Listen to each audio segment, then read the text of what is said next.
Masih ingat dengan Maiki Wongkar, suami mendiang Ria Irawan? 2 tahun sudah, Maiki Wongkar hidup tanpa kehadiran Ria Irawan. Diketahui sebelum Ria Irawan meninggal akibat kanker, Maiki Wongkar selalu setia di sampingnya. Bahkan, Maiki Wongkar ada di detik-detik terakhir sebelum Ria Irawan menghembuskan nafas terakhirnya. Sepeninggal Ria Irawan, Maiki Wongkar sempat pilu. Pria yang dulunya manajer Ria Irawan ini merasa hidupnya sepi sejak ditinggal istri tercinta. Terhitung, Maiki setia menyandang status duda selama 2 tahun lamanya. Lama tak pernah terdengar lagi. Lantas bagaimana kabar terbaru Maiki Wongkar sekarang? Setelah 2 tahun ditinggal sang istri, Maiki akhirnya mempersunting bule asal Melbourne, Australia bernama Alexandra atau kerap disapa Ali. Ali sendiri merupakan seorang bule yang ternyata sebelumnya tinggal di Bali.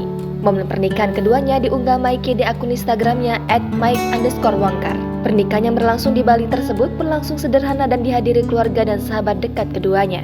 Terkini, sang istri Alexandra baru saja melahirkan seorang bayi berjenis kelamin perempuan. Momen kehadiran sang buah hati diperlihatkan pria yang pernah menjadi suami mendiang Ria Irawan di akun Instagram pribadinya pada Kamis 24 November 2022. Dalam foto, terlihat Maiki Wongkar menggendong sang putri dalam balutan selimut dan sudah memakai topi. Sedangkan suami Ali itu justru tak mengenakan baju dan tersenyum ke arah sang bayi. Dalam kesempatan itu, Maiki Wongkar juga mengumumkan nama sang buah hati yang ia beri nama Kaya Rain Wongkar.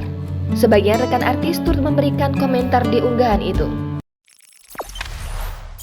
Jangan lupa subscribe, share, komen, dan like ya!